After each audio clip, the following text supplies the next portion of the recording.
Emmanuel est un ami très proche. Je suis très fier d'avoir été à l'origine de sa carrière.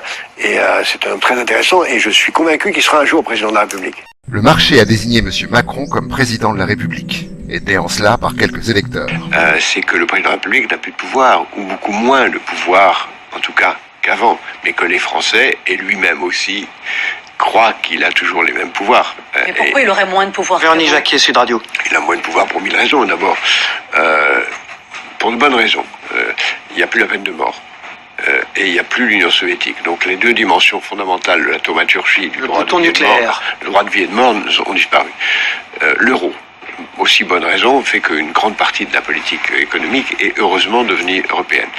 La décentralisation, les grands investissements ne sont plus dans l'État et la politique de grandes infrastructures ne lui appartient plus. Les privatisations, il n'y a plus de politique industrielle possible. La globalisation, le marché l'a emporté très largement. Et donc il y a un très grand nombre de choses qu'on croyait à la portée de l'État qui ne le sont plus. Monsieur Attali rappelle ici que le président n'a plus de pouvoir en dehors de celui qui lui est donné par le marché. La plupart des hommes politiques et des dirigeants politiques se contentent de gérer au mieux le quotidien et de colmater les brèches. Oui. Alors qu'il faudrait agir pour avancer. Ils n'ont pas de pouvoir réel.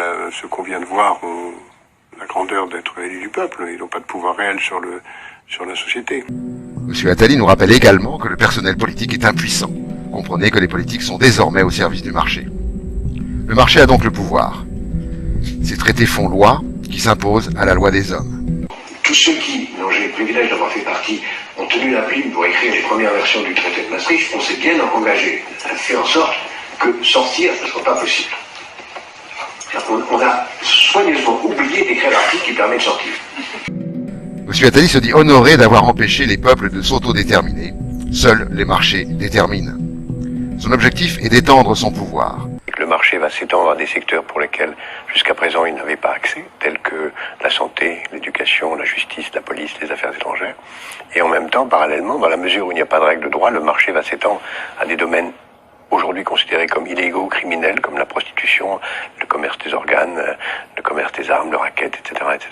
Et donc, on aura de plus en plus un marché qui va dominer, entraînant une concentration des richesses, une inégalité croissante, une priorité absolue donnée au court terme et à la tyrannie de l'instant et de l'argent, jusque et y compris, au fond, au bout de la route, la commercialisation de la chose la plus importante, c'est-à-dire la vie, la transformation de l'être humain en un objet marchand, lui-même devenu un clone et un robot de lui-même.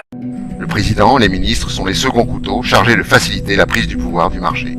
Déréglementer, appauvrir et démanteler les services publics, ouvrir tous les secteurs à la concurrence, détruire les protections des salariés et des citoyens. Il s'agit de livrer au marché les derniers bastions détenus encore par le peuple.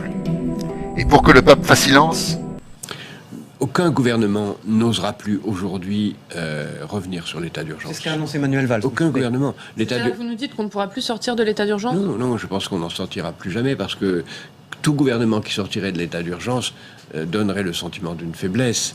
C'est malheureusement aussi absurde que le principe de précaution, qui lui-même est excessif, mais dont plus personne ne peut sortir. Donc on crée parfois involontairement des irréversibilités.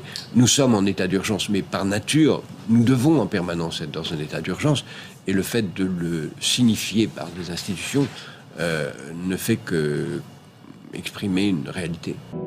Qui a le pouvoir? Le marché est l'outil qui permet au capital de s'accumuler.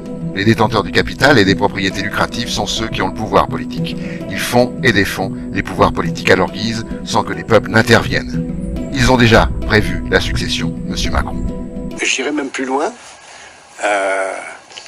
Je crois que je connais celle qui viendra après lui.